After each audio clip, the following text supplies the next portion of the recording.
warahmatullahi wabarakatuh. Salam presisi Polantas Aceh hadir.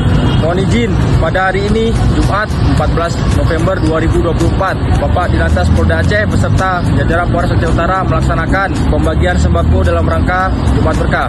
Semoga kegiatan tersebut dapat membantu masyarakat dan kami menghimbau kepada para pengguna jalan agar tetap berhati-hati dan tetap patuhi rambu-rambu lalu lintas serta patuhi arahan petugas. Demikian yang dapat kami laporkan. Wassalamualaikum warahmatullahi wabarakatuh. Salam presisi Polantas Aceh hadir.